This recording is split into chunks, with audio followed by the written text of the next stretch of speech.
Hey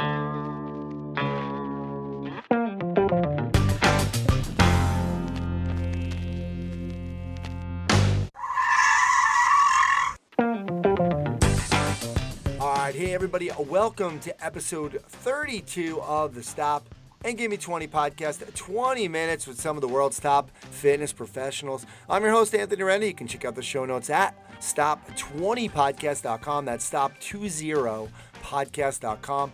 Make sure you go to iTunes or Stitcher, subscribe to the show, leave us a rating and a review. Always helps us out. We're trying to move up in the rankings. All right, for today's episode, I have on Mike Potenza, and Mike is in his 11th year as the San Jose Sharks strength and conditioning coordinator. Sharks have been a powerhouse for a long time now. Last year, they reached the Stanley Cup Finals. He's responsible for the team's overall strength and conditioning programs. Before that, he was actually at the University of Wisconsin, where he worked with the men's and women's hockey teams, both of which won the 2006 NCAA National Championships. Very cool. Mike also consults with the U.S. Air Force pararescue teams in California. Also, in his spare time, he likes drinking Chianti, eating meatballs, and watching reruns of The Godfather. Mikey, thanks for coming on today. Thanks for having me. I always enjoy talking with you. All right. Mike, let's get into this. What's your story? Oh, geez. Where do we start? And where's the Chianti, I guess, to talk about this, right? When I was I played soccer in high school and growing up, and that was kind of became my sport. I think more so it kept me out of trouble. And that's where I fell in love with, training and speed work and prepping for the game. And I also had some great friends in high school that were into the bodybuilding like we all were, and I think hitting the gym, and they were my kind of intro to the weight room. And the on-field stuff with soccer became, awesome for me, and that kind of drew me to start to apply to colleges for it and wanted to get into athletic training, believe it or not. And I was lucky enough to do two small internships in high school, one at Brown University with their athletic training department, and that was probably for maybe 3 or 4 months before they broke for summer. And then our head coach in soccer actually was the local pro team coach. So it was a feeder team in Rhode Island that fed the New England Revolution with some call-up players. And he had an athletic trainer and who had worked in a clinic too. So we got exposure to that.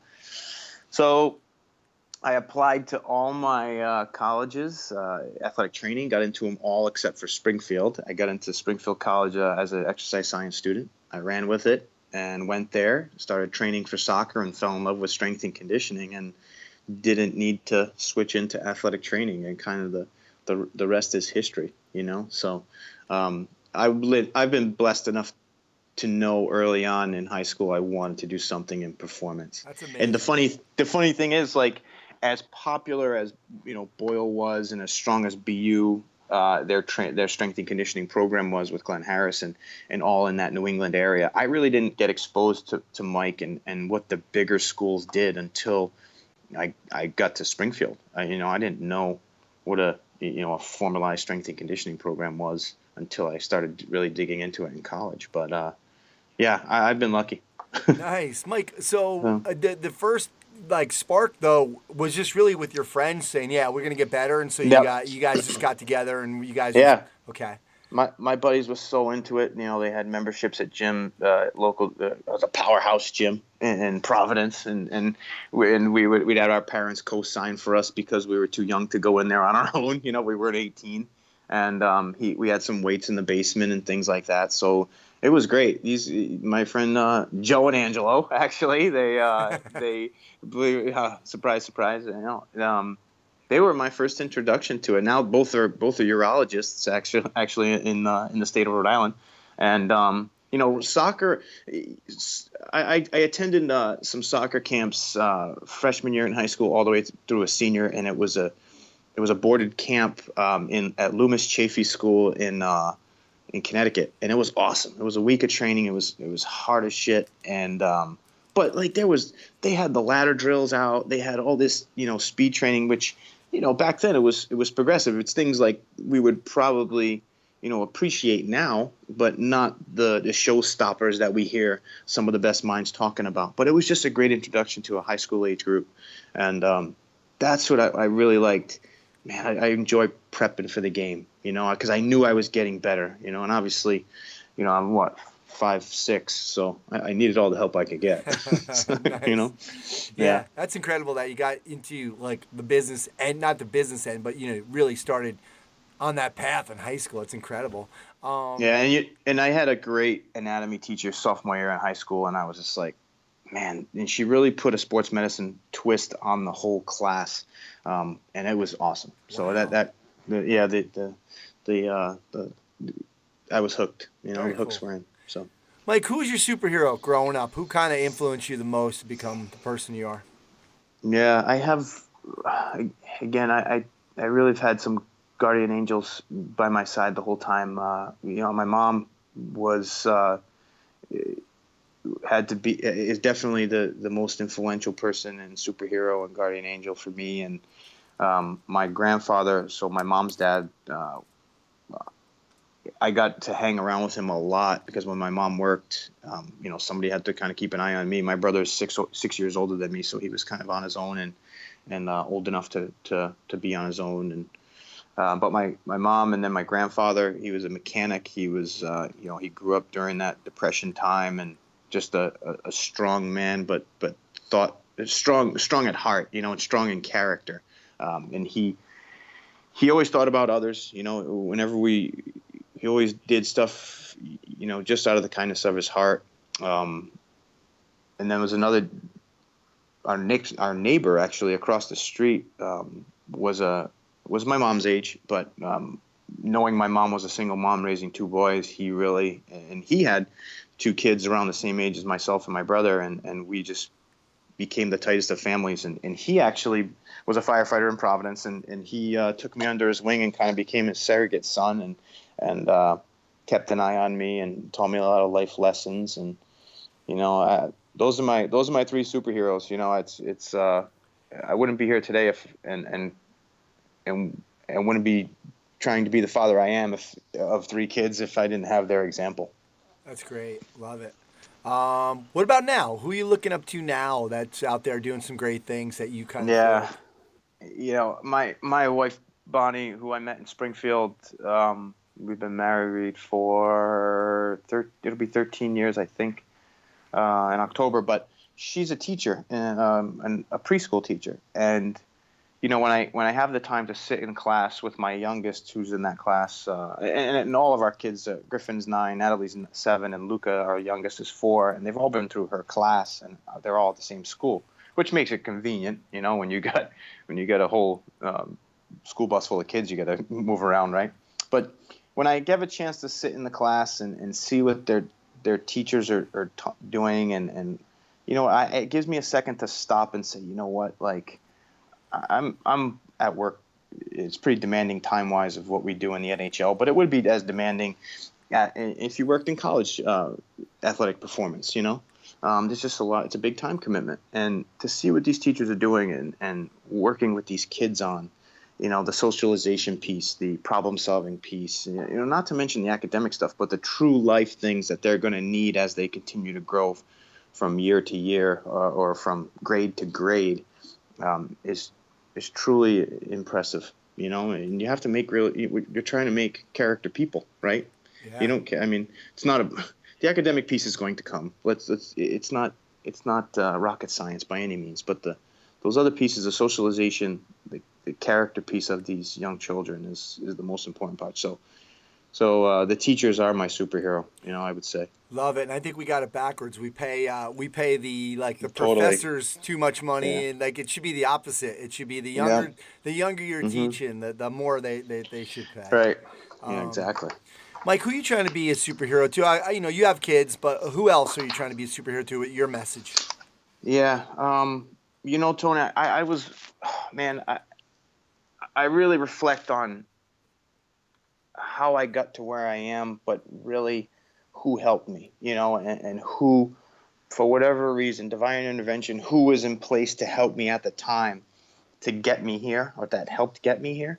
And a name that I can't deny is Margaret Jones, Dr. Margaret Jones. She was our strength and conditioning director and department head at Springfield, and she was my advisor.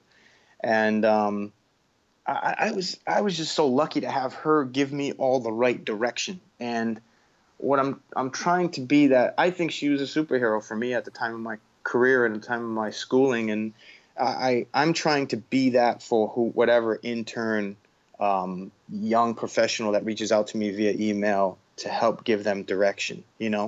I'm trying not to, you can't lose sight of where the field is going. It's so fast right now. We went from a 2-lane highway, 20 years ago, 15 years ago. Now it's just like a super highway. There's so much information. There's so many, good minds out there. There's so much to keep up with, that I'm trying to stay abreast to that for young people today, young professionals who want to get to the next level. And if I'm providing a part-time work experience, or if I'm providing an internship experience, trying to give them the best direction and, there's going to be a lot of questions that come up in your pursuit of getting a head performance job. And, I'm trying to help them navigate the waters, Absolutely. Well, let's stay with that topic too, about the fitness and healthcare industry, and really what we're doing right, Mike, and what's the future. Talk to us about that. What your thoughts on it? Yeah. I think what we're doing right is that we're seeing a functional fitness revolutionize preparation more so nowadays. I mean, we have this, we're getting away from the machines. We're getting away from single joint based things that, were dominant in the 80s and that made Life Fitness and Cybex and Nautilus very popular. But I think we're moving more, and we have intent to move better, which is great. I think that's what we need. I think one of the things about the industry that frustrates me is that, especially when I work with my military program here in California, and then their sister team that's in Alaska, is that there's a lack of integration in a way. And what I mean by that is, like, you have people who see a surgeon, and then the clock stops once the surgeon is done. The healing's done. Their job is done. But there's no transition as to who the right PT is. What if the person just has a desk job? What if the person is highly active? What if the person is a civil service worker in the police, SWAT, or firefighter? Who's the next right step for that person who just got surgery? And then who's the next right step for that person entering a fitness-related activity after they're done with PT? I try to bridge that gap for our military personnel, and that's what we do all the time in a collegiate performance model or a professional performance model. You have all the resources right there. It's seamless, right? Now we talk about these performance teams or sports medicine groups, and that's what the strength of those things are, is because they're a group that have all the resources housed right in one location, and there's no seams, there's no break points, It's all integrated. Mike, do you think we can get there though in the mainstream piece of it? I don't know. I'm not sure. I know that there are some orthopedic surgeons and professionals that I've talked to that want to know where to send their patients, because in essence, Anthony, like, the rehab is, once the surgery is done, you can only enhance that surgery if something doesn't reoccur with a strong rehab program, I believe. So I think it's in their best interest to kind of look at that model. Maybe not a surgeon looking at all the way the end product of a fitness model, but at least, okay, do I have the right physical therapist for this person? This active individual, non-active individual, anything like that. Does that make sense? Yeah, absolutely. I mean, it starts from the top, and I think Right. we can break it down into. I always break the things down into. Obviously, I know the golf world, but we always talk about the Right. golf pro being the guy who's running the show. So if he's running the show, he's got to be the one that's kind of lead. Okay, this is what we're doing in the swing, and he's injured here, so Right. this could be the compensation. So let's get this guy involved. So I think it's a top down really approach, because I really do think that that's the missing piece, like you said, is that middle piece where we have so many great fitness people, but we're not allowed to do so many things, and we can't. It's beyond our scope. We haven't gone to school for it.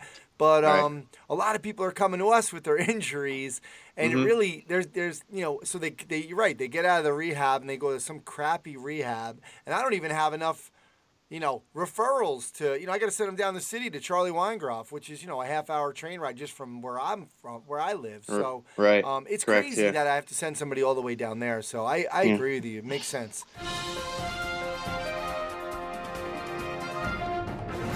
Mike, now it's time for the stop and give me 5 rapid-fire questions and answers. You ready to go? Yes, sir. Ready. All right. I know you go home every once in a while, back east, back to Providence. What Italian restaurant do you have to go when you're home? The old canteen on Federal Hill. It's unreal. It's a white building. You'll see former mob bosses, priests, and politicians, and everyday people eating dinner right next to each other. Very cool. The old canteen. All right, I'll be in Providence. I gotta check it out. Yeah, check it out. But wait, really? Side note: does Bonnie make good meatballs? She does. She does. Yeah. And it's tough in the house when my mom comes to town, and it's like meatball palooza. So it's nice. the dueling chefs at that point. So I'm hoping I'm not on the road for that. I'm hoping we don't have a road trip during that period of time. There you go. Mike, one thing you miss about working in the college ranks? I miss the truly developmental programming and system that you have to implement, because they're all the same ages, pretty much, and you can just plan for a longer cycle. Here we got kids who are 18 all the way up to players who are 38 years old. So in college you're dealing with kind of one area of their physical preparation, and here you got to make sure you touch them all, because everybody's at a different point in their careers, their professional careers. Absolutely. Another side note, you sick of Pavelski? I mean, you were with him at Wisconsin and then the Sharks your whole career. Yeah, totally. No, he's amazing. We get sick of each other sometimes, but we know we just got to step away for a little bit. Summer's help. Mike, if you could have been in any movie, what would it have been? This is going to probably surprise you, but Raging Bull, and because it's my favorite movie. It's my favorite De Niro movie. But that I'm a boxing fan, and that Jake LaMotta story really kind of is interesting to me. So. Such a great movie. I still say all the time, I never went down, Ray. Yeah. I say it all the time. Mike, favorite part about working in the NHL? It's the energy of the game and the playoffs. It's fast. I don't think you can get an appreciation for the speed of how quickly things happen from the TV.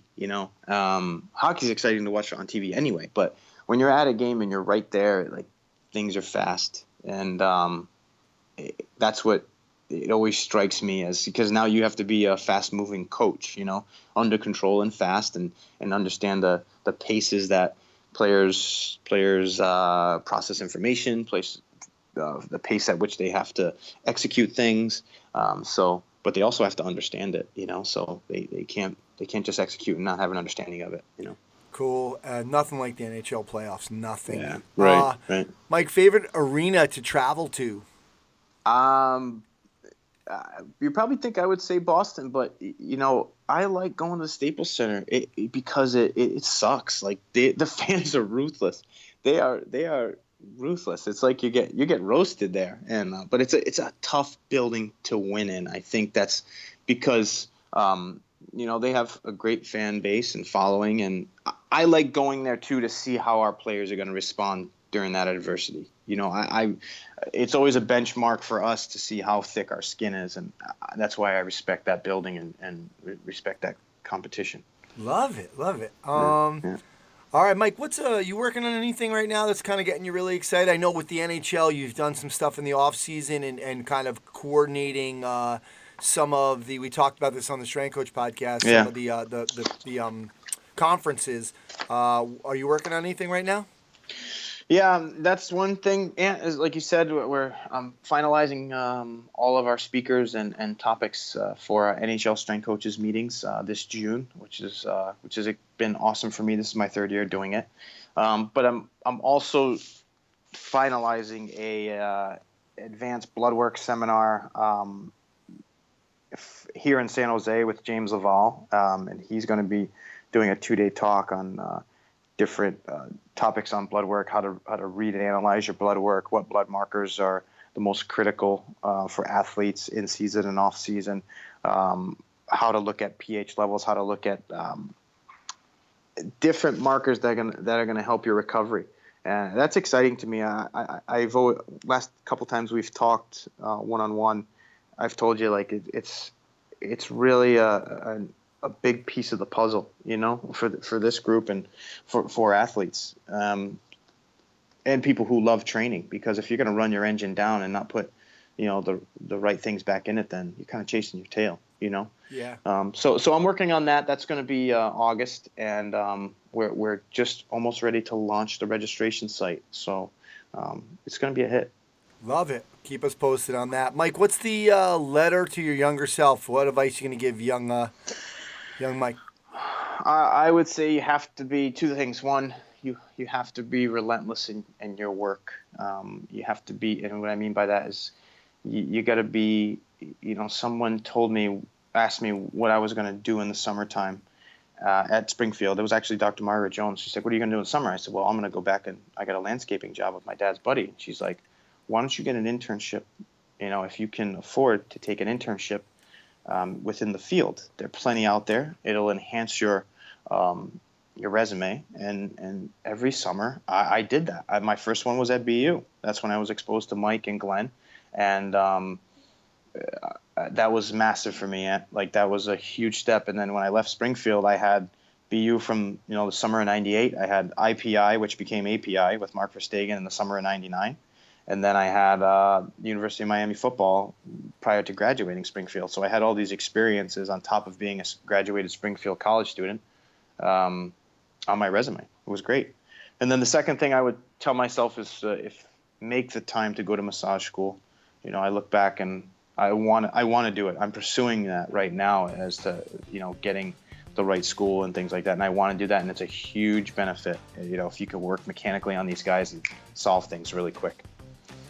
Love it. Well, you definitely are one of the hardest workers out there. I've seen it firsthand, and love your pursuit to keep getting better. So, I can't believe I didn't use the landscaping. There was plenty of jokes in there for me, but I didn't use it.